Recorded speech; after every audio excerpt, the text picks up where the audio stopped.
in between all those historical books and prior to all the prophetic books. So locate Job in your Bibles.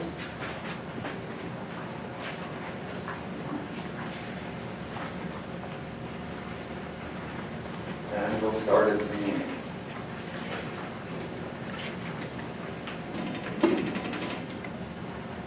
Even if you don't have to have a Bible, you can look off to somebody, or your chances are very good that you'll be able to follow us anyway.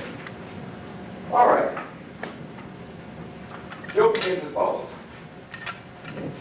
There was once a man in the land of Uz, whose name was Job.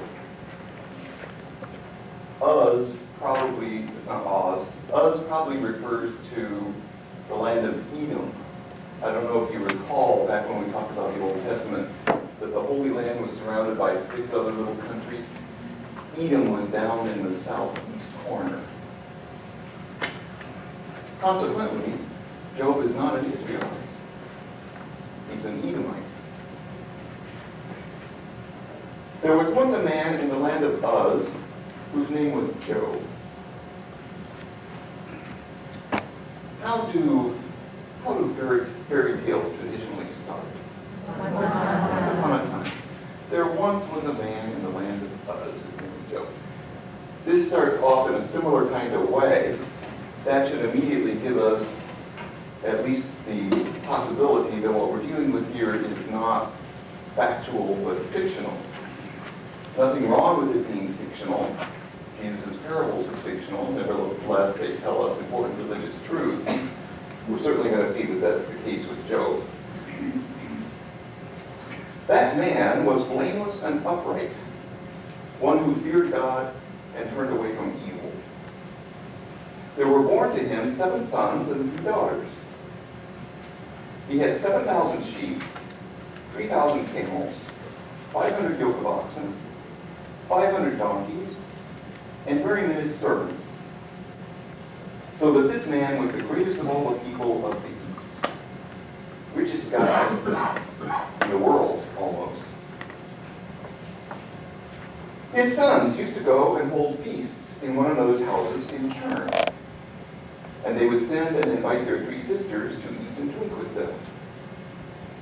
And when the feast days had run their course, Job would send and sanctify them, and he would rise early in the morning and offer burnt offerings according to the number of them all. For Job said, "It may be that my children have sinned and cursed God in their hearts." This is what Job always did. You have a paragraph for you right there? Yeah. Good. Now, what this first paragraph does is to give us what they call in literature studies exposition. It gives us some basic information about the main character, namely Job. We know that he's incredibly wealthy. The list of these number of animals and so on is literally unheard of. We know that he's a family man. He's got 7 sons and 3 daughters, all of whom party together.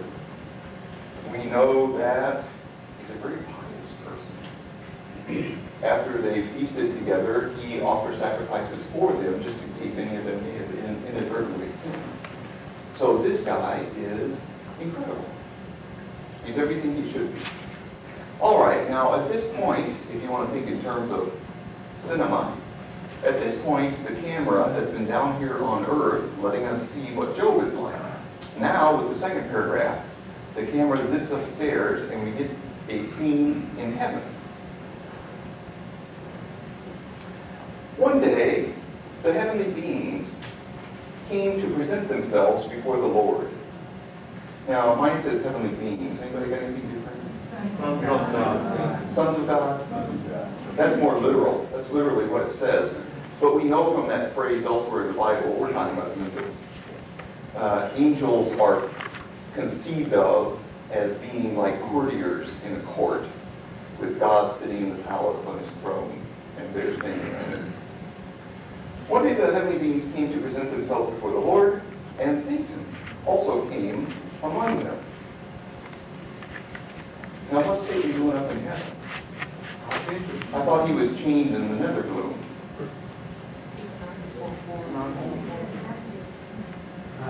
Well, fall of the angels in traditional teaching occurred at the beginning of creation. So he should have already fallen. What we have here is an instance of the progression of revelation throughout the scriptures. We talked about that principle previously, how understandings of religious matters develop over time in such a way that what is believed at a later time may even contradict what was believed at an earlier time. At this point, the development of the doctrine of Satan is not very developed yet. That remains to be developed in the New Testament. So you can kind of trace it throughout the Bible. What's the first reference to Satan in the Bible?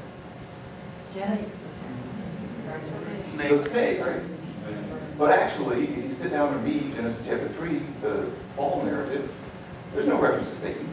It only refers to a clever snake.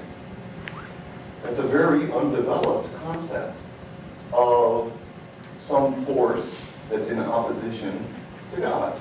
I suspect that the original narrator of Genesis chapter 3, who was writing probably in the 900s BC, actually was thinking in terms of a snake.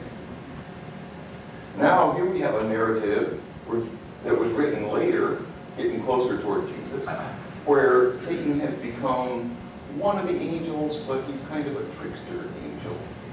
He's one that you have to keep your eye on. It's only later, when you get to the New Testament, that you get the full-blown development of the concept of Satan, where, for example, in the Gospels, Jesus says, I saw Satan fall like lightning. Or where, in Revelation chapter 12, you have the statement that the dragon, who's identified as Satan, swept a third of the stars from the sky with his tail. By this time, we've got a full-blown cosmic Satan, satanic figure. And we have him in dominion over hell. But that's a later development. We don't have that yet here. Here, Satan and God are on friendly terms. So, the angels are before God, and Satan also came among them. The Lord said to Satan, where have you come from? Satan answered the Lord, oh, going to and fro on the earth, walking up and down on it. The Lord said to Satan, hey, did you get a load of my servant Job? Well, it doesn't actually say that, but it says, have you considered my servant Job? There is no one like him on the earth, a blameless and upright man who fears God and turns away from evil. Then Satan answered the Lord, does Job fear God for nothing? Have you not put a fence around him and his house and all that he has on every side?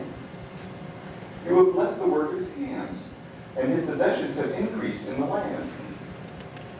But if you were to stretch out your hand and touch all that he has, he'd curse you to your face. The Lord said to Satan, very well, all that he has is in your power. Only do not stretch out your hand against him. So Satan went out from the presence of the Lord. Okay, now there's our first scene up in heaven. We watch a dialogue between God and Satan, in which Satan basically piques God's ego and says, well, what do you expect? He's worshipful of you because you're so nice to him.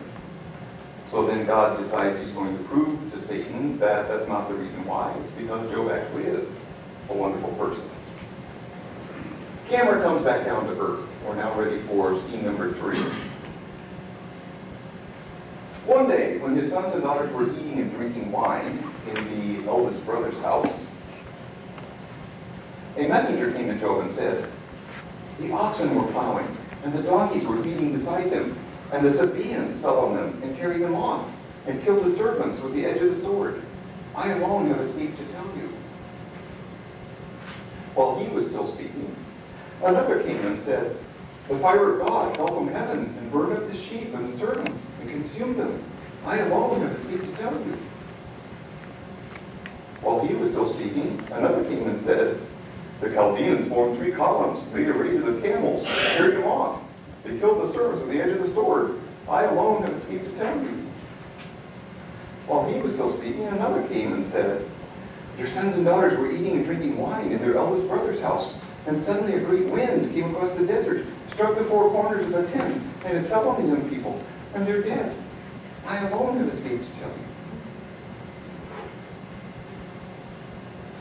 Well, just in case you weren't convinced that we're dealing with a fictional narrative here, what's the probability that exactly as each person finished their speech, the next guy would rush in and say almost the same thing, with different possessions being removed? So what we have here is the systematic removal of every one of Job's possessions, including his children. At this period, Hebrew fathers, true of the whole Near East, would have included Edom, had absolute power over their families. They would have thought of children as being possession. So literally, he stripped of all of his possessions, everything, all those thousands of camels and oxen and everything, servants, they're all gone, that were referred to in the first paragraph. So how does Job respond to this sudden loss of incredible fortune? Then Job arose, tore his robe, shaved his head, and joined the Hare Krishna. No. Job arose, tore his robe, shaved his head, and fell on the ground and worshipped.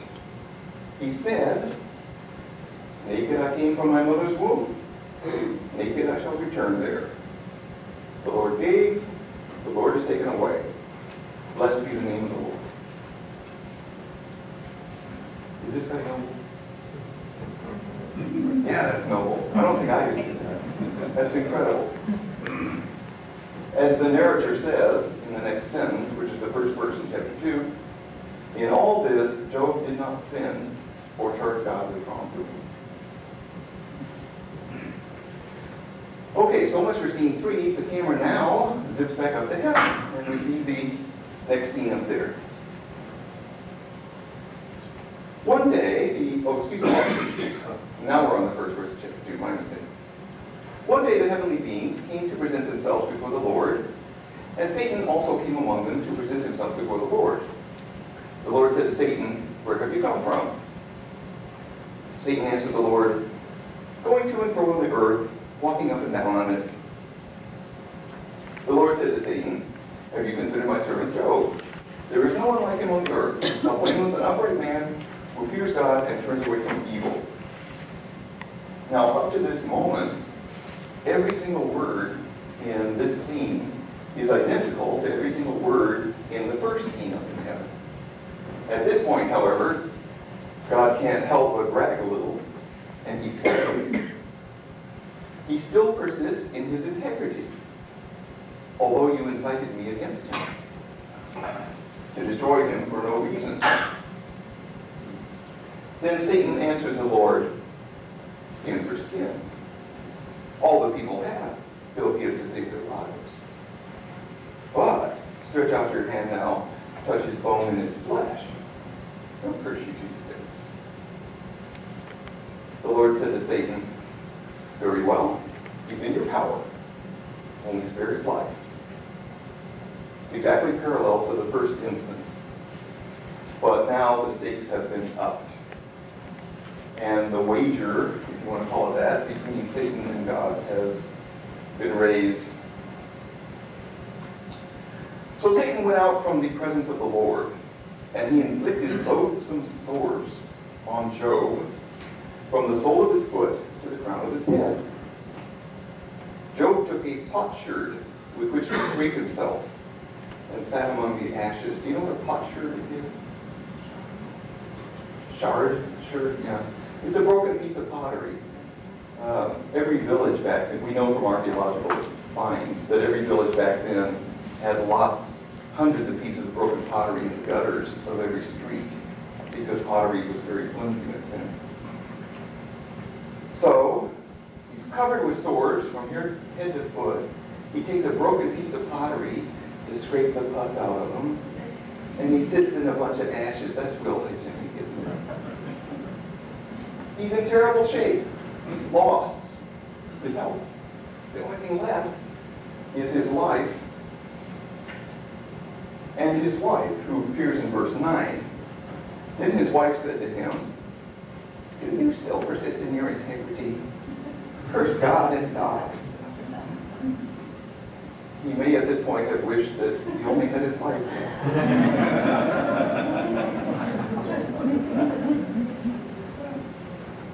But he said to her, "You speak as any foolish woman would speak. Shall we receive the good at the hand of God and not receive the bad?"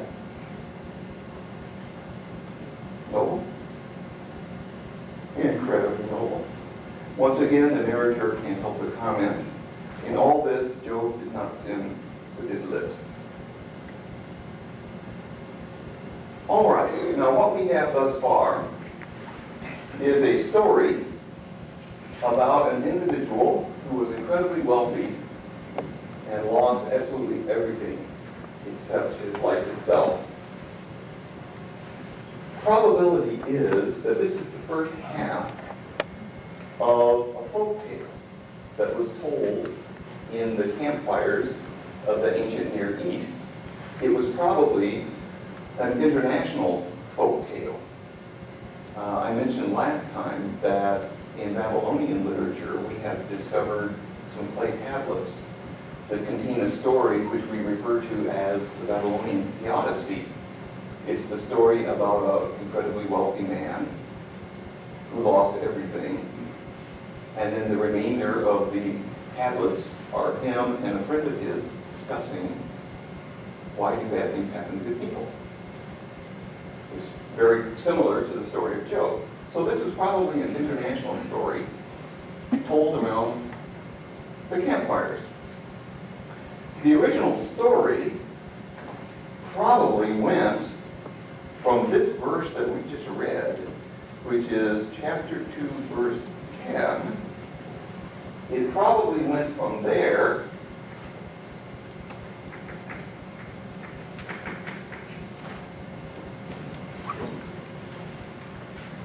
over to the end of the book of Job. And everything in between was probably added later. The original story probably had, immediately after the verse we just read, in all this he did not sin with his lips,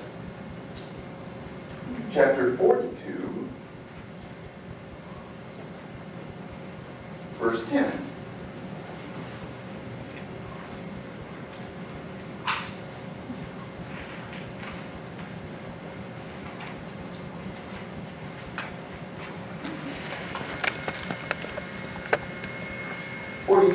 Says,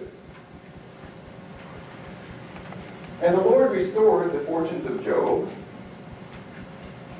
and the Lord gave Job twice as much as he had before. Then there came to him all his brothers and sisters, and all who had known him before, and they ate bread with him in his house. They showed him sympathy and comforted him for all the evil that the Lord had brought upon him.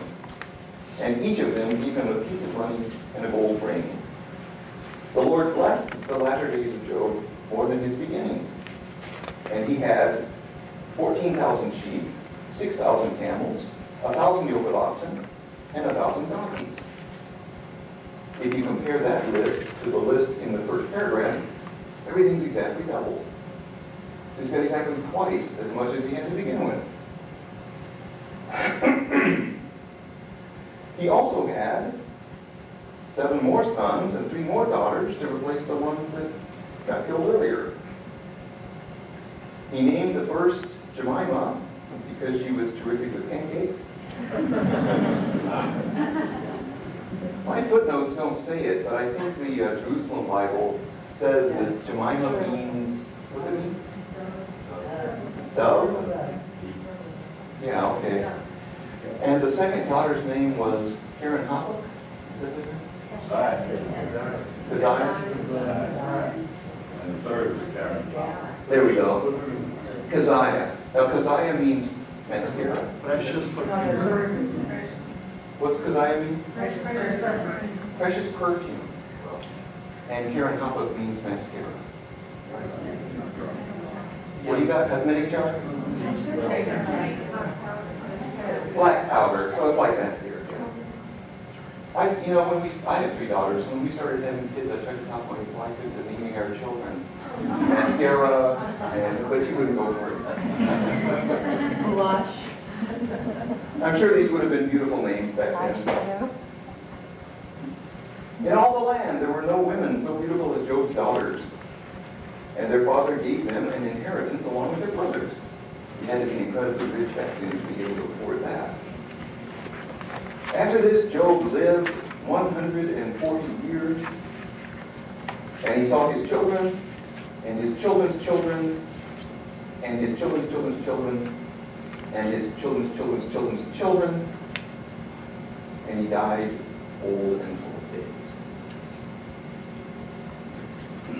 Jews at this point in history didn't believe in life after death. The belief in resurrection of the dead does not show up in the Bible, in the Old Testament books, until you're getting down toward Jesus. The earliest certain reference to resurrection of the dead in the Bible is in the book of Daniel. And the book of Daniel was written in 165 BC. This Job is certainly prior to that. So the author doesn't believe in life after death. Consequently, if God wants to reward this guy incredibly for having stayed pious, then how's he going to do it? He's got to shower blessings of this world upon him. And that's going to be incredible amount of possessions, new kids to replace the ones that got lost, and extremely long life.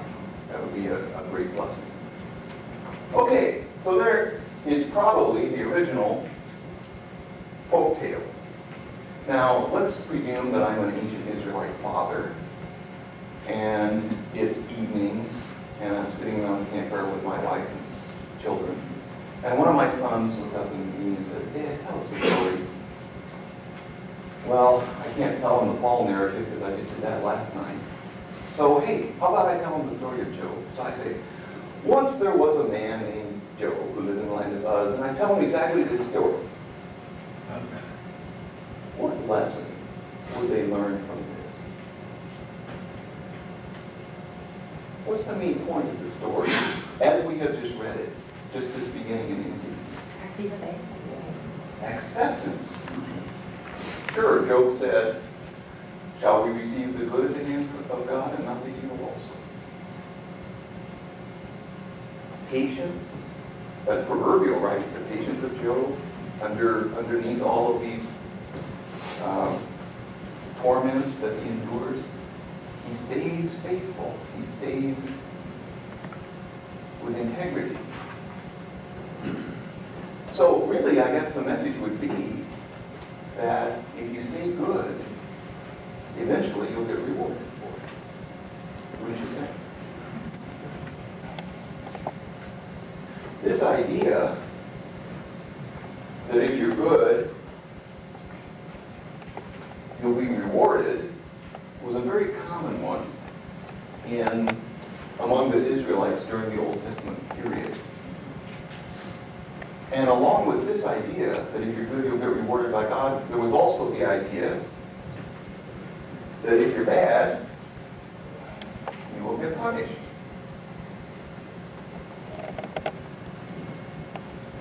This is referred to in biblical theology as the double retribution theory. Retribution means recompense of some sort, either good or bad. Double, because we're talking about both good and bad recompense. So this is called double retribution theory. You find the double retribution theory especially explicitly stated in the book of Deuteronomy. The book of Deuteronomy was written around 700 BC. And in there, it is very explicit that if you are good, you will be rewarded. If you're evil, you will be punished. Soon after the book of Deuteronomy, during the Babylonian exile, a Jew or some Jews compiled a history. We now refer to this as the Deuteronomistic history. It consists of the books of Joshua, Judges, 1 Samuel, 2 Samuel, 1 Kings, 2 Kings. Those 6 volumes of the Old Testament were all written by the same person or persons, and they are all written under the influence of Deuteronomy. That's why we refer to it as the Deuteronomistic history. And one of the ideas in Deuteronomy that is very apparent in the Deuteronomistic history is this double retribution theory. If you're good, you're rewarded. If you're bad, you're punished. The double retribution theory goes through and rates all of the kings that the Israelites had. It rates each one of them.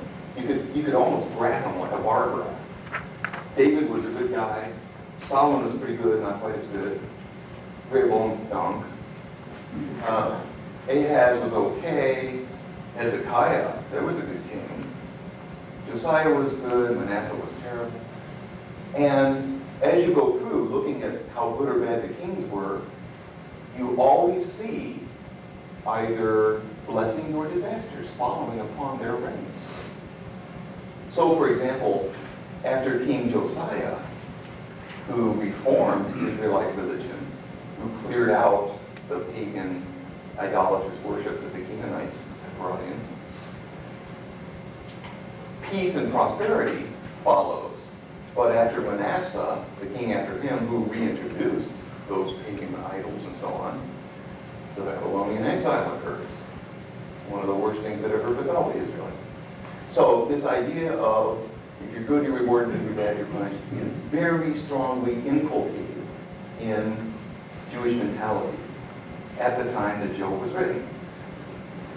This folk tale that forms the framework of the book of Job, we don't really know how early it came into existence. But we believe that what happened was, not long after the Babylonian exile, which was in the mid-500s BC, somebody heard that story and realized that it's not necessarily true. It is not always the case that bad people are punished. It is not always the case that good people are rewarded. Sometimes it happens that somebody who's bad winds up with a really nice life. Now remember, they don't believe in life after death at this point. So he's judging things according to this world. He looked around him and he saw bad people who had wonderful lives, and he saw good people who had terrible lives. We see that too. You remember the guy who got the mafia going so big in New York? Myron Lansky? You heard him? Gosh, I mean, I don't know if he killed people himself, but he surely ultimately responsible for 300 or 400 murders. When he reached 65, he took several million, got on a plane, flew back to Sicily, and spent the next 20 years sipping whatever the Sicilian equivalent of pina coladas is, with beautiful bikini-clad girls bringing them to him, and died a happy old years old man. If you don't believe in life after death, what are you to make of that? Or on the other hand, what about wonderful good people? Some of the victims of the Nazi Holocaust were wonderful good people, you know, striving to raise their children and do the best they can for each other and be faithful and all that. And they wind up in gas chambers and thrown on the heap with all the other skeletons. So, some Jew around, let's say 450, we don't know an exact date, but sometime soon after the Babylonian exile of the 500s, saw that this story just really does not jive with experience. And so, since he was a poet, since he was a good writer, he decided that he was going to use this ancient folk tale And he was going to crack it open, just like a coconut, and he was going to use it as a framework. He was going to write a bunch of dialogues concerning why bad things happen to good people. Which is, after all, what happened to Job, right? He's a good person, bad things happen to him.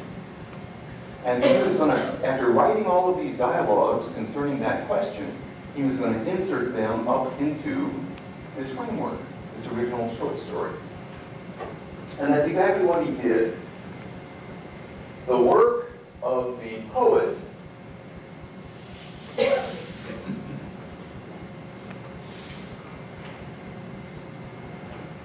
consists of chapter 2, 11, up to 42:9, pretty much. Now, let's take a look at what he has to say.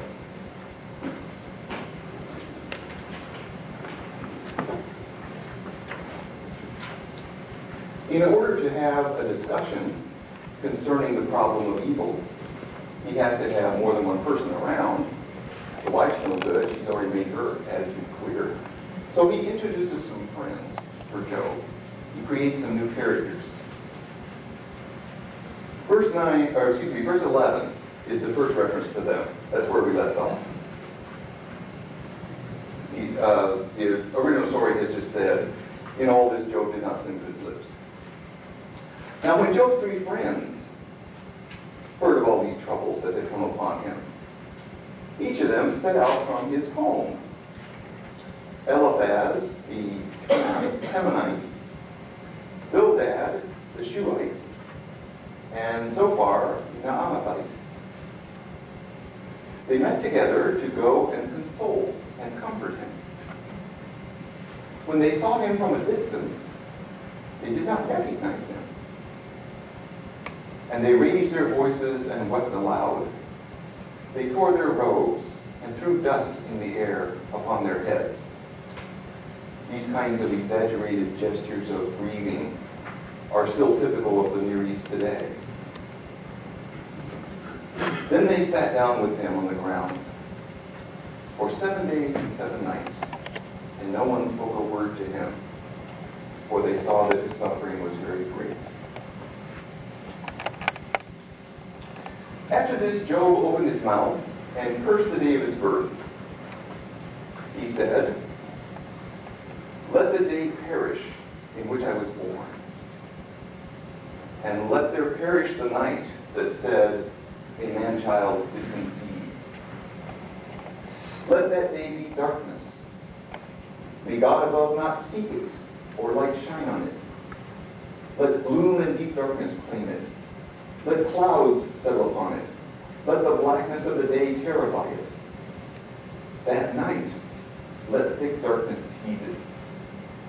Let it not rejoice among the days of the year. Let it not come into the number of the months.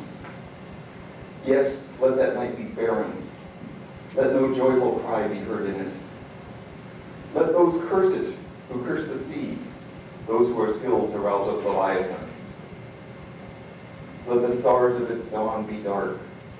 Let it hope for light, but have none. May it not see the eyelids of the morning, because it did not shut the doors of my mother's womb and hide trouble from my eyes. Why did I not die at birth, come forth from the womb and expire? Why were there knees to receive me, or breasts for me to suck? Now I would be lying down in quiet. I would be asleep. I would be at rest with kings and counselors of the earth who rebuild ruins for themselves, or with princes who have gold, who fill their houses with silver. Or why was I not buried like a stillborn child, like an infant that never sees the light? There the wicked cease from troubling, and there the weary are at rest. There the prisoners are at ease together. They do not hear the voice of the taskmaster. The small and the great are there, and the slaves are freed from their masters. Why is light given to one in misery, and life to the bitter in soul? Those who long for death, but it does not come, who scrabble for it more than for hidden treasures, who rejoice exceedingly and are glad when they find the grave. Why is light given to one who cannot see the way, whom God has fenced in? For my sighing comes like my bread, and my groanings are poured out like water. Truly the thing that I fear comes upon me, and what I dread befalls me. I am not at ease. I am not quiet. I have no rest, for trouble has come.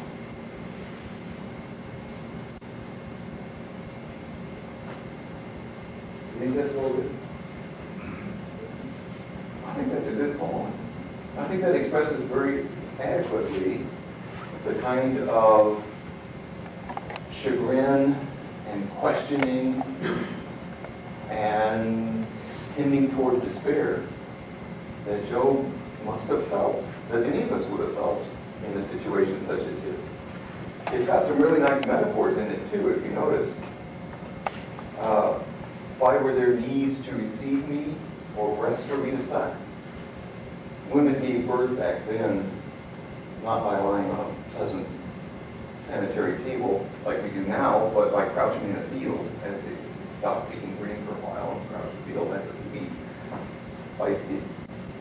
There were knees to receive, there was breasts to suck. It's very earthy. Or I especially like that metaphor, the eyelids of the dawn.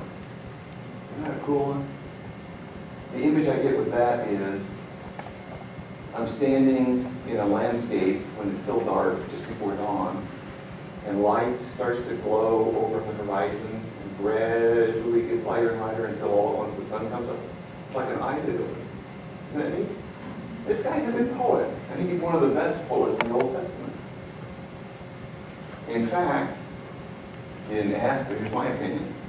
I think the three greatest poets in the whole Old Testament are this guy. They're both the middle chapters of Job. I think he's a great poet. The Yahwist, the guy who wrote the second creation account and the fall narrative and the flood story, those sorts of things.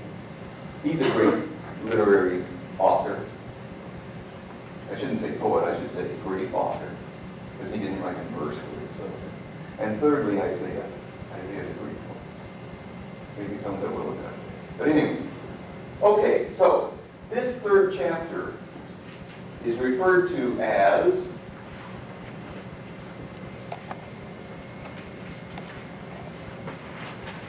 Job's Lament. That's the traditional name for that poem I just read you. It's referred to as Job's Lament. And that's exactly what you got. He's lamenting the situation that he's in. Now at this point we're up to chapter 4. What's the first sentence in chapter 4? Does it refer to one of the friends? Read it to me, would you?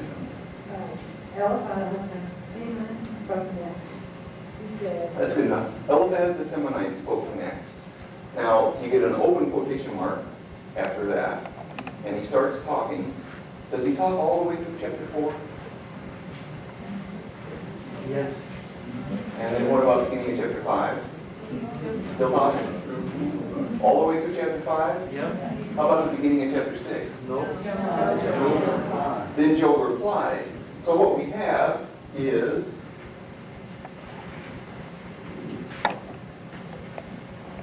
chapters 4 and 5 are Eliphaz speaking. And then in chapter 6 you've got Job replying to him. Now, does Job's reply only occupy chapter 6, or does it go on into chapter 7? 7. So it's 6 and 7. All right, now what about chapter 8? Bildad. Bildad, the second of Job's friends, speaks. He speaks in 8. Does he speak in 9? No. That's Job again, huh? Okay. 9 is Job. 10 is Job. No. Speak sometimes. 11? No, the Zophar. 11 is the third. 8. So far, so good. Okay, 11. How about 12? Job. All right. 13? Job. 14? Job. Whoa. Not a lot here. 15? Eliphaz. 16? Job. 17? Bildad. No. 17 Job. 17, Job. Okay. 18? Bildad. 19? Job. 20? Zophar. So far? Okay. 21? Job. All right. 22? Eliphaz. 23? Job. 24? Job. 25? Bildad. 26? Job. 27 is Job? Job. Okay. 28? Job. Whoa. The long one. 29? 30? Job. Go, Job. Job. Job. 31? Job. Aha.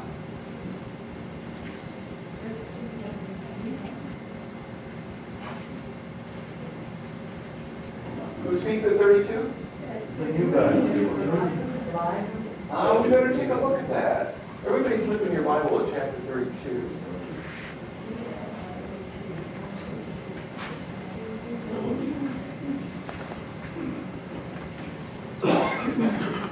Now, 31 ended by saying, "Let thorns grow instead of wheat, and foul wheat instead of barley." Close quote. The words of Job are ended. And now you get the first verse of the next chapter. Chapter 32 says, "So these three men, ceased to answer Job, because he was righteous in his own eyes. Then Elihu, son of Barachel the Buzite, of the family of Ram, became angry." Who the heck is Elihu, son of Barachel the Buzite? Where did he come from? Way back here in chapter 2, we got told that there were 3 friends who met and who came to visit Job and who sat with him for a week, and then he did his lament, and then they started talking. All at once we have this 4th guy introduced. Well, the fact that he's not referred to previously, plus the fact that he does a long monologue, we're going to see for about 5 or 6 chapters here, plus the fact that his style is very different from the poet's style before and after, plus the fact that you have nothing but verse in Job, aside from the 2 coconut frame paths, except right here where it switches to prose to introduce Elihu. All of that put together suggests that what we have here is a later addition to the text. Somebody has added some chapters at this point in order to introduce a 4th friend. Why would somebody have done that? Because they were dissatisfied with what had gone on previously. Whoever introduced this Elihu fellow, he's going to have some kind of bone to pick with this earlier discussion. But anyway, we got this next guy, Elihu. E-L-I-H-U. Seems to have been younger than the other people. It goes on to say he kept his silence because he was younger, but he thought he didn't do a good job of answering Job, and therefore he's going to put things straight. He starts talking in 32 verse 6, still talking in 33. 34 says, then Elihu continued. 35, Elihu continued. 36, Elihu continued. 37, he's still going. And you get a close quote at the end of chapter 37. So chapters 33, that's not right, 32. Yeah, this was 31. 32 to 37 is not a dialogue, but a monologue by this character named Eliphaz. Now, we're up to chapter 38. Who talks next? The Lord speaks. The Lord answers Job. And he starts talking. There's an open quote mark in verse 2. Now, how far does he go? 42:9. Well, I guess 3:41. No, 42:5. Job was alive. Be careful now. 41:26. Job answered. Yeah. And the 40. So he's still going 38 and 39. 40 it says, and the Lord said to Job. But chapter 40, verse 3, they snuck it in on us. Then Job answered the Lord. So we have a switch in speakers. We've had the Lord. Whenever you see the Lord in an English translation, you know that the original Hebrew is the word Yahweh. So those of you with Jerusalem Bibles, it says Yahweh. Yahweh speaks from 38:1 until 42. Is that correct? Job answers 40. Up to 42. Because in 43, Job answered. Well, you could be speaks up as to what. Chapter 40, verse 2 is the last verse of Yahweh's first speech. That's right. And then Job speaks. Job speaks in 43. How far does he talk? How do you know? And it shows Job 42. It says Job speaking in 42. And then it goes on to the epilogue right after that. It shows chapter 44. Oh, yeah, but look. Take with chapter 40. Chapter 40, verse 3 is Job. Chapter 40, verse 4 is Job. Chapter 40, verse 5 is Job, but that's it. That's it. He only talks 3 verses. And then, with verse 6 of chapter 40, then the Lord answered Job out of the whirlwind. So, from 3 through 5, we have Job speak. And then, in 46, Yahweh again speaks. Once again, he speaks for a couple of chapters. He goes all the way through 40, all the way through 41. And you get a close quote at the end of 41.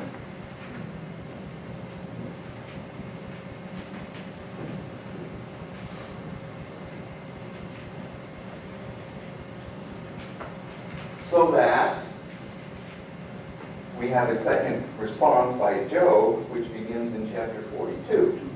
Then Job answered the Lord. Open quote with 42:2, close quote with chapter 42, verse 6. So 42:2 is introduced in 1 through 6 is Job speaking. Then you get a little bit by the narrator, having to do with the 3 friends again, just as we had a little bit by the narrator here, introducing the 3 friends.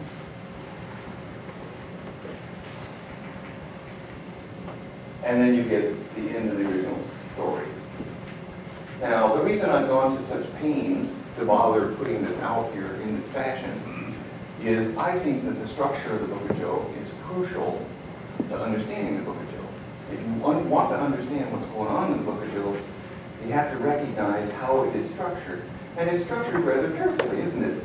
You'll notice that if you start here with the dialogue, Eliphaz speaks, Job speaks, Bildad speaks, Job speaks, Zophar speaks, Job speaks. One cycle of dialogues. Eliphaz speaks, Job speaks, Bildad speaks, Job speaks, Zophar speaks, Job speaks. Second cycle of dialogue, exactly the same order. Eliphaz speaks, Job speaks, Bildad speaks, Job speaks.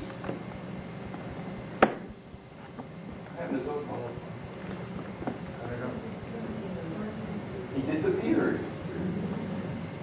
But notice how long Job's speech is at the end of the 3rd cycle of dialogues. It goes 27, 28, 29, 30, 31. 6 chapters long he talks. Nowhere did he do that previously. So most scholars believe that in the original version of the book of Job, the fellow, we call him the poet, who wrote these dialogues, probably had a section right here with Zophar speeches in it. Later on, as copyists were making copies of Job, somebody took out the Zophar speech in order to make room for a special poem on wisdom. This poem is currently found in Job chapter 28, which is a very beautiful poem on wisdom.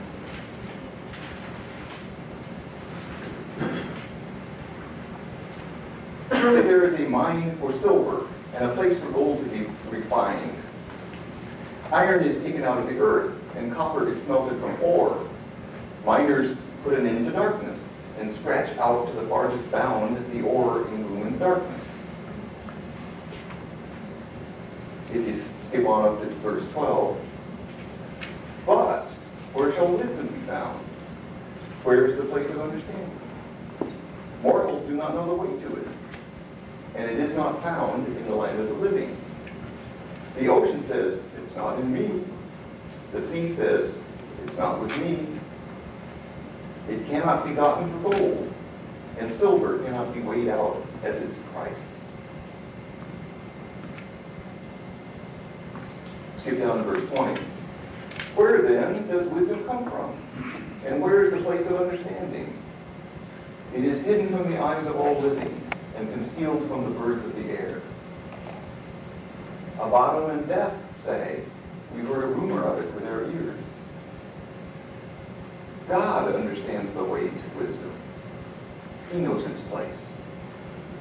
For he looks to the ends of the earth and sees everything under the heavens. When he gave to the wind its weight and apportioned out the waters by measure, when he made a decree for the rain and a way for the thunderbolt, then he saw wisdom and declared it. He established it and searched it out.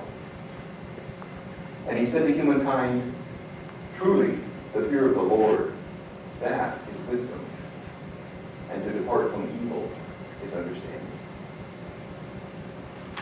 Another good poem, huh? This one has as its subject wisdom. The idea that wisdom is harder to find than precious jewels down deep in the earth, and more precious. Anyway, chances are some disruption of the text has occurred here, and that's why we no longer have a Zophar section. But otherwise, we've got it very neat and structured in 3 cycles of dialogues. Now, if this elegy section was added later, sometime after the poet had added his chapters, that means that the 3 cycles of dialogue would originally have been immediately followed by the beginning of the Yahweh-Job dialogue, of which there are 2 cycles. Yahweh-Job cycle 1, Yahweh-Job cycle 2. We're ready now that we have the structure to consider the theology of the book of Job. Consequently, this is a good transition moment, so let's all take a break, stretch. You have strengthened the weak hands. Your words have supported those who were stumbling, and you have made firm the feeble knees. This is all in reference to the many years during which Job was kind to his servants and strangers and anybody around him. He supported and comforted people. But now it has come to you, and you are impatient. It touches you, and you are dismayed.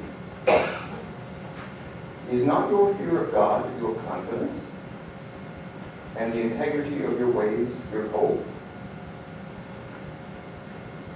Think now, who that was innocent ever perished? Where have the upright ever been cut off? As I myself have seen, those who plow iniquity and sow trouble weep the same.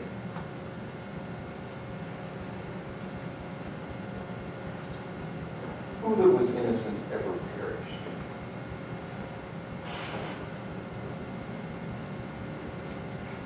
Here is the theology of the first of the friends of Job.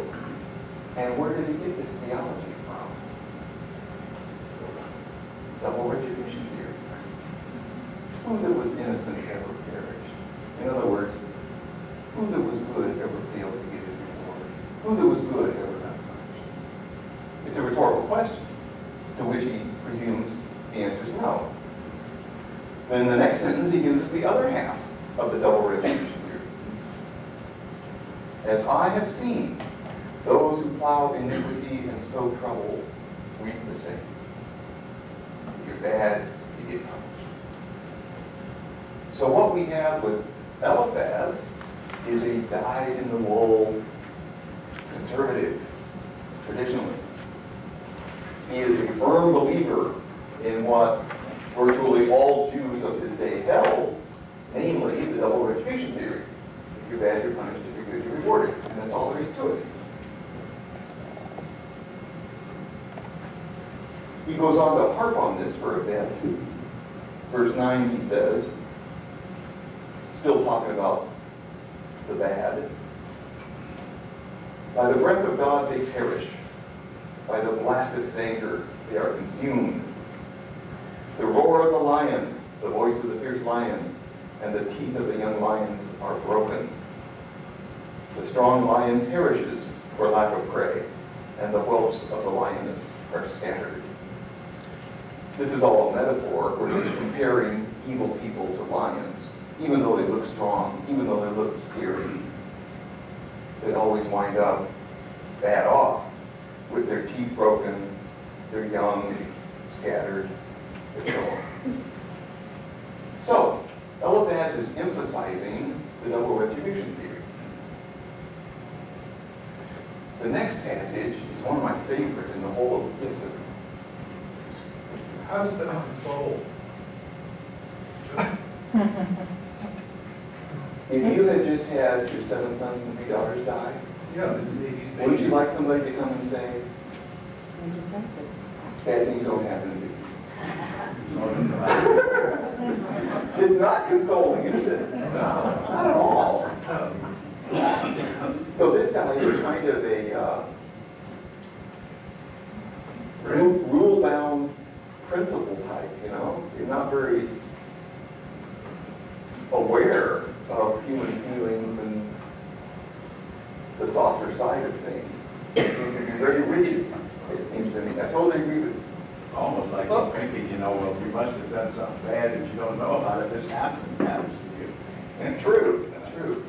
Although, to some extent, we can excuse him for his irritation because he's angry at what Job has just said in the lament, where Job is saying, I wish I had never been born, because these terrible things have happened to me.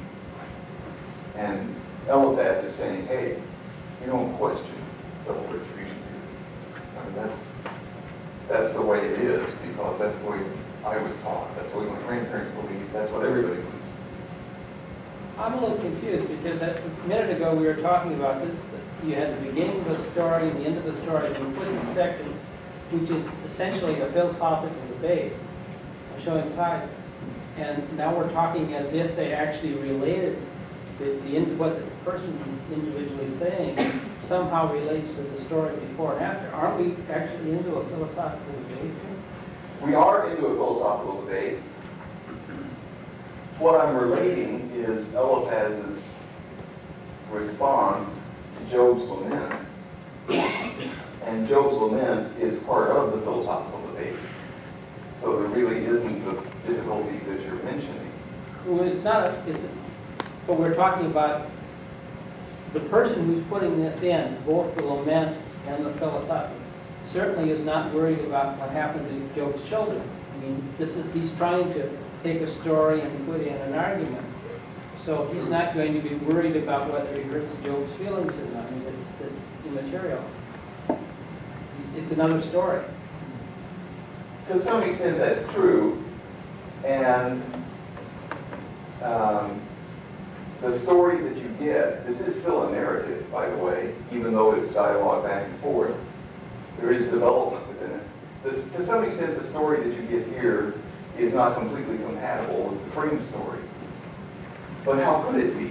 Because the point of the frame story was to support the double retribution theory. The purpose of the poet adding all these chapters in between is to question the double retribution theory. So there's going to be some incompatibility. That was exactly the point that I was trying to make. Right. There is going to be an incompatibility between the beginning and the end because we're trying to do something different in the second period. It's not really True, related. but there's also continuity because the poet is using characters from the frame narrative. Job and God. So he is using the frame narrative, not in a completely compatible way, but there's a certain continuity. Job, at the beginning of the dialogues, is in terrible distress, having lost everything. Job, at the end of the beginning of the story, is in terrible distress, having lost everything. So there is a certain continuity as well as a certain discontinuity. That's kind of inevitable, given the way that the book grew over time. It's like Job went through 3 editions. The first edition was 2 chapters long. The first chapter and a half and the last half chapter. The second edition had lots of dialogues, and the third edition stuck in the elegies. So there is a certain discontinuity there as well. But let's go on. This next passage is one of my favorites in the book of Job. Eliphaz, in verse 12, relates an experience that he once had. Now, a word came stealing to me. My ear received the whisper of it. Amid thoughts from visions of the night, when deep sleep falls on mortals, dread came upon me, and trembling, which made all my bones shake. What he's describing here is he's saying that at some point in the past, we don't know if this was last week or 5 years ago or when he was a kid, but at some point in the past, he had gone to bed, and he's at least half dozing, visions of the night, and all at once he has this spooky experience. Dread fell upon him, and trembling. What caused this dread? That's in the next verse. A spirit glided past my face while he lay on his bed. It made the hair of my flesh bristle. The spirit stood still, but I could not discern its appearance. A form was before my eyes. There was silence, and then I heard a voice. Naturally, the voice is coming from the Spirit. Here's what the Spirit says. Can mortals be righteous before God? Can human beings be pure before their Maker? Even in his servants, he puts no trust. And his angels he charges with error. How much more those who live in houses of clay, whose foundation is in the dust, who are crushed like a moth. Between morning and evening they are destroyed. They perish forever without any regarding it. Their tent cord is plucked up within them, and they die devoid of wisdom.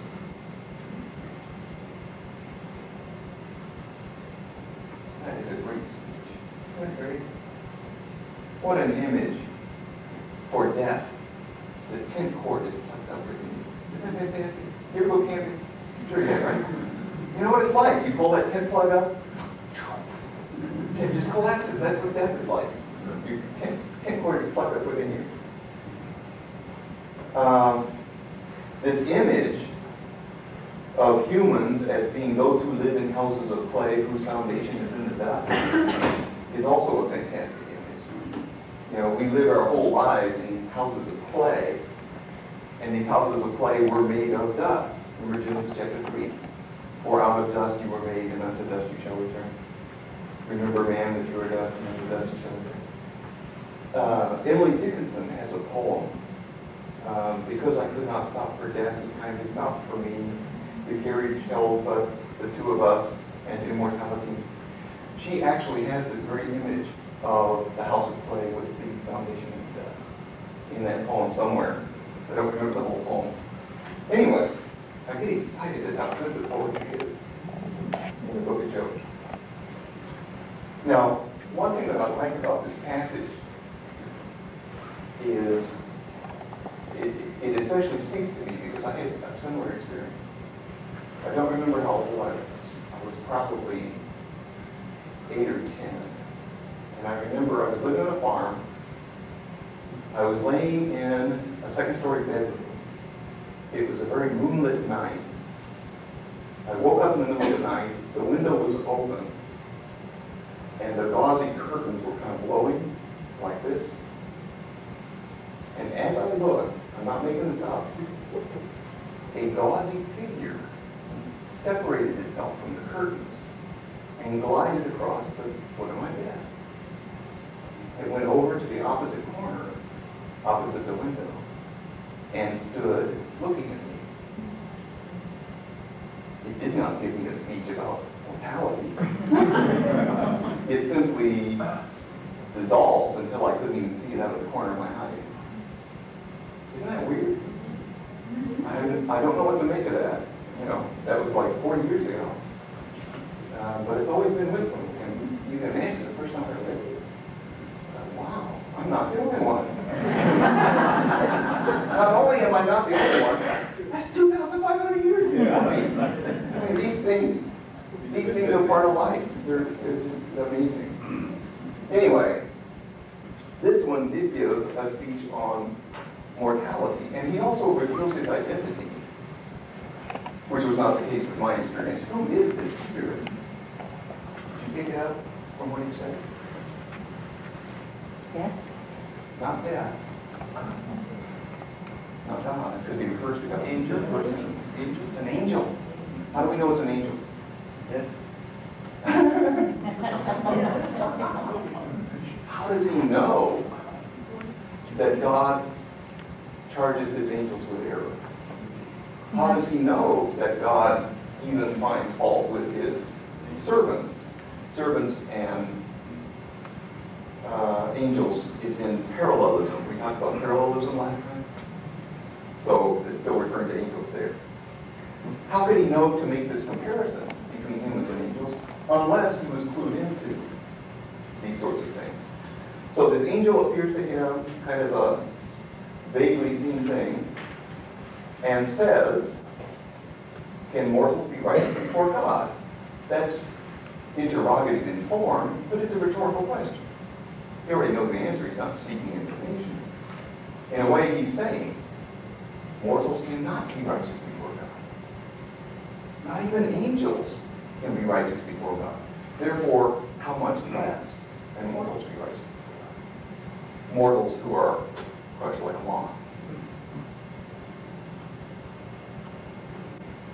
So, why does Eliphaz bring up this experience from previously in his life of the angel showing up on the calendars? He wants to make a point to Job that he is not righteous, though he thought he was, and to examine his conscience and find out just where he went wrong. Exactly right.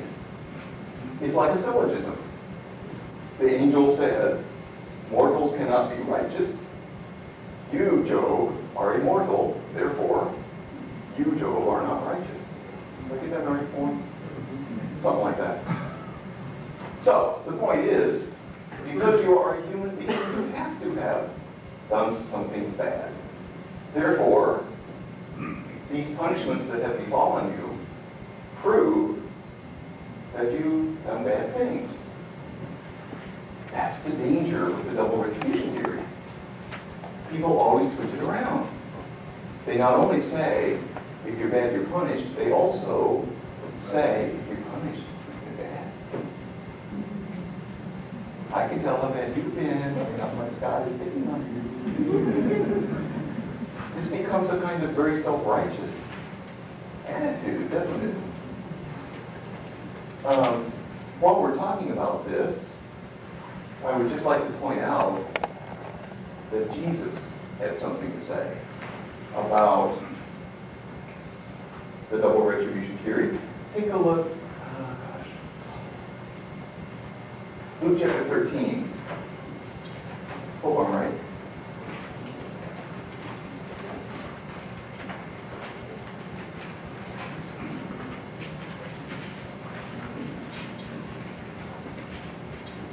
Yeah, good, okay. Luke chapter 13, verse 1.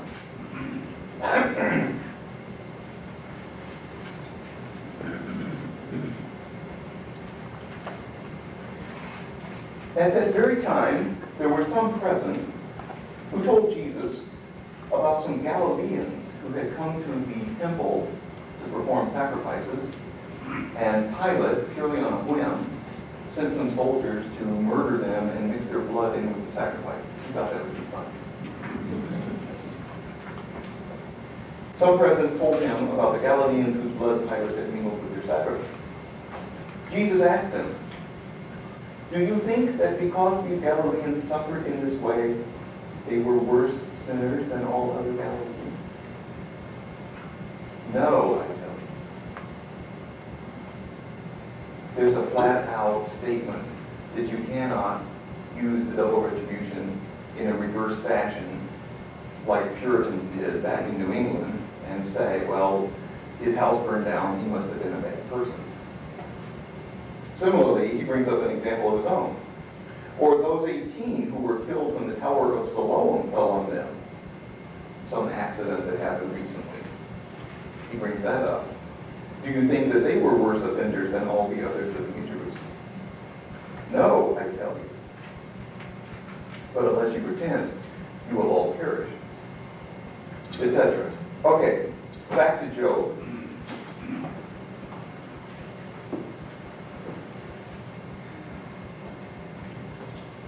What is Job's response to Eliphaz's declaration that the double retribution always works, absolutely always works? It's mechanical.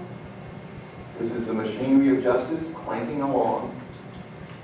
And bad people are always punished exactly to the extent that they've been bad, and good people are always rewarded exactly to the extent that they've been rewarded. And because you've been punished terribly, therefore you must have sinned terribly. What is Job's response to that? Well, his immediate response is in chapter 6.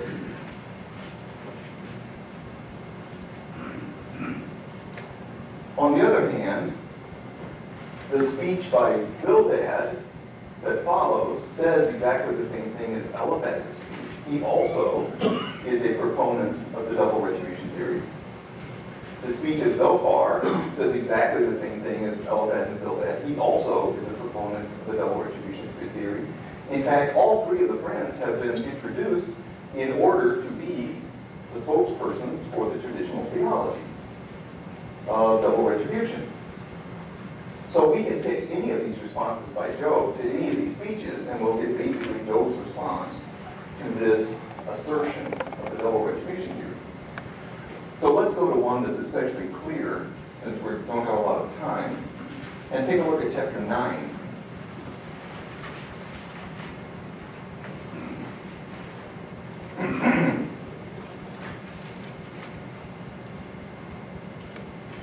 Let's go to chapter 9, verse 15.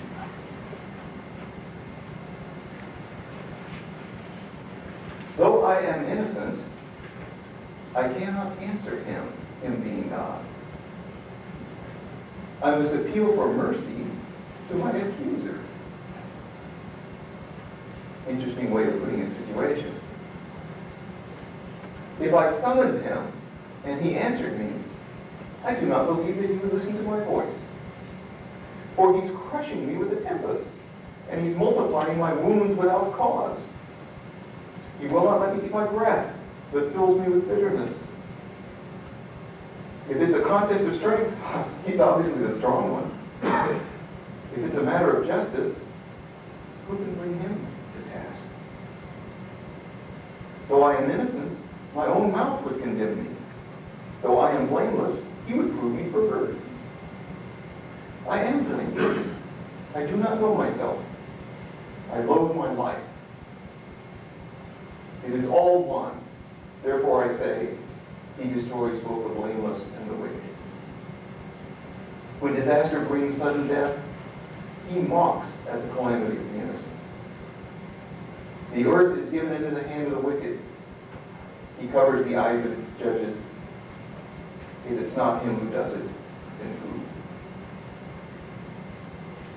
who? A couple things to notice about this speech. One thing to notice is he absolutely maintains his innocence. Did you notice in verse 15, though I am innocent? Again, verse 20, though I am innocent. Second half of verse 20, though I am blameless. Beginning of 21, I am blameless. He maintains absolutely that he has not done something wrong. That he did not do something wrong, and that has caused the calamities that have befallen. A second thing to notice is maybe he didn't do anything wrong before, but he's verging on blasphemy here. Did you pick up on that? That's getting, I probably would be blaspheming much more explicitly if all of my children died suddenly. I don't think I would be even as restrained as he is. But this is really getting pretty close. He says, when disaster brings sudden death, God mocks at the calamity of the innocent. That's harsh. It's understandable given his situation, but if he didn't sin before, he's close now. Did you notice the statement in 16? If I summoned him, and he answered me, I do not believe he would hear my voice. If we turn to this last speech of Job, we find, in fact, let's go to chapter 31. We find everything else is pretty much a repeat throughout all these chapters of what we've basically looked at so far. It's really the same themes. In 31,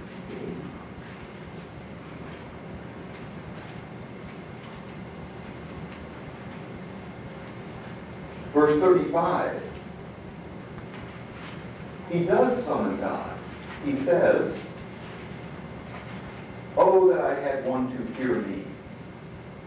Here is my signature. Let the Almighty answer me. Oh, that I had an indictment written by my adversary. I would carry it on my shoulder. I would bind it on me like a crown. I would give him an account of all my steps. Like a prince I would approach him. If my land has cried out against me, and its furrows are wept together, if I've eaten its yield without payment and caused the death of its owner, let thorns grow instead of wheat, and foul weeds instead of barley. In other words, if I've done anything wrong, then let things terrible happen to me. But I haven't, and I want God to come and explain himself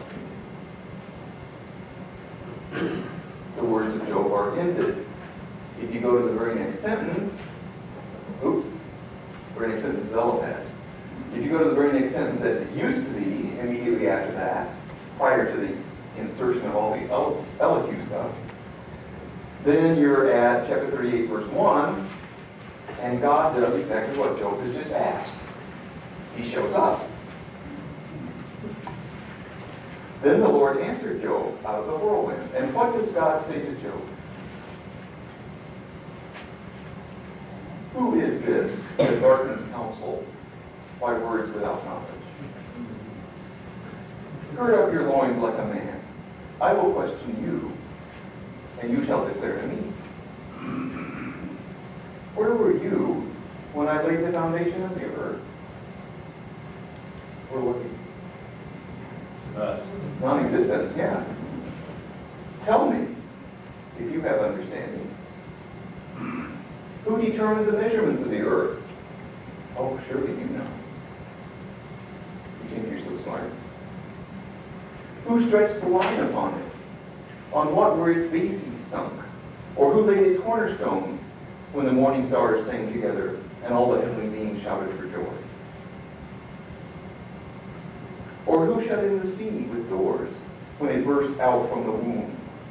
When I made the clouds its garment and thick darkness its swaddling band, and prescribed bounds for it, and set bars and doors, and said, thus far shall you come and no farther, and here shall your proud ways be stopped. Have you commanded the morning since your days began, and caused the dawn to know its place? So that it might take hold of the skirts of the earth, and the wicked be taken out of it? It is changed like clay under a seal. It is dyed like a garment. Light is withheld from the wicked, and their uplifted arm is broken. There's another Greek metaphor concerning dawn. In this one he says, dawn is like a seal. You know, they used rings back then with embossed images on them in order to seal things. You'd write a letter, you'd roll up a scroll, you'd drip a little circle of wax, and then you'd put your seal across the wax. He's saying that's what dawn is like, as the light creeps across the landscape. It's fantastic. This guy is great. It is, the landscape is changed like clay under a seal. Anyway, God's point is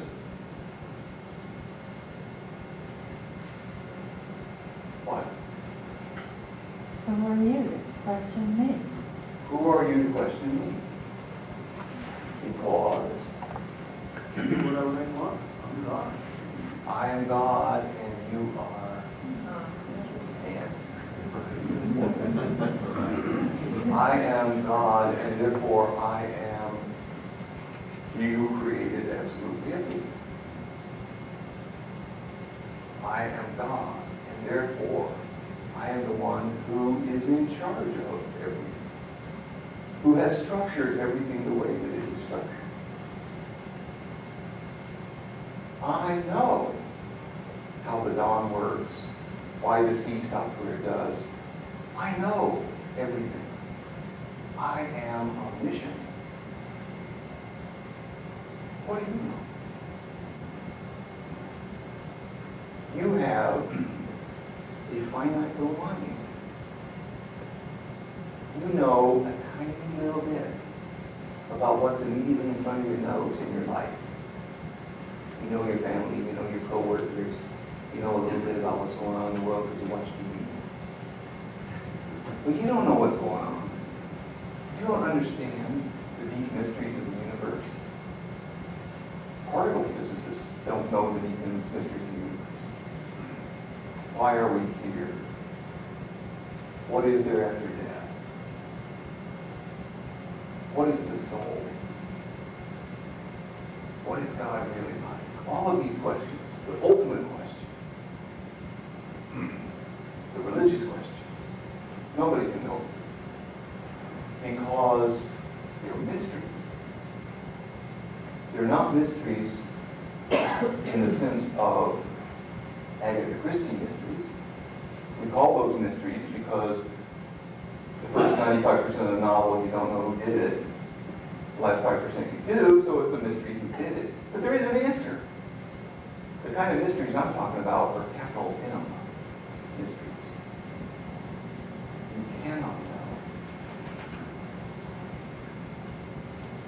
answers to these questions. How about when you die? Won't you understand then? Is that your hope? When you die, then it'll all be made clear. You'll understand why you were here, what's going on, why everything happens. Confused I not. think so. I hate to disappoint you. But you're a live human now, and you're going to be a dead human. And you've got a little finite mind now. And even though God will give you the light of glory, even though He, with grace, will elevate your intellect, you'll understand much more compared to now. You'll understand virtually nothing compared to what God still knows. because you will always, for all eternity, be a little finite mind. Which is okay with me, because I can rely on God. I can relax and say, He's in charge. It's okay. Makes me nervous, but He's in charge. It goes like the those of the sin. True. Yeah, that's right. This, I think, is the main point that's being made here. We've had all of this talk and talk and talk and talk and talk about why do bad things happen to good people? Well, it's because they did bad. No, I didn't do anything wrong, yada, yada. Finally, God Himself shows up and makes the point that, yes, bad things happen.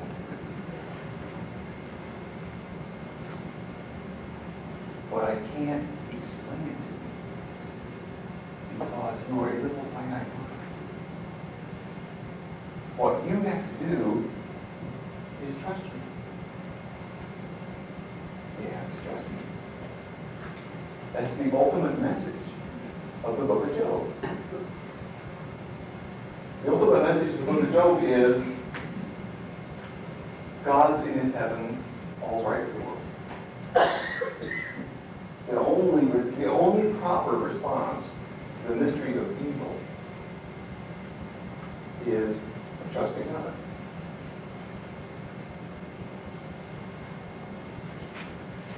You can see this in Job's response. How did Job respond to this speech by Job where he points out, to the speech by Yahweh, where he points out that He's in charge of the universe, He's omniscient, you can't know what He knows. He says, chapter 40, verse 3, Then Job answered the Lord, quote, See, I am of small account. What can I answer you?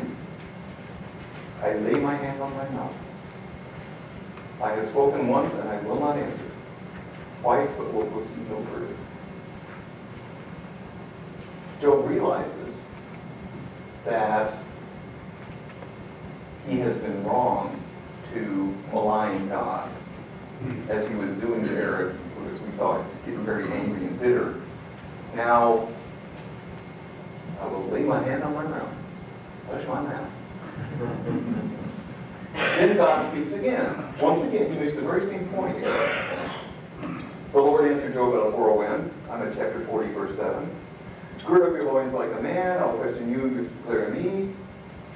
Will you put me in the wrong? Will you condemn me that you may be justified? Have you an arm like God? Can you thunder with His voice? It's the same point again. I am ineluctable mystery. And you cannot understand what I know. Consequently, you have to trust.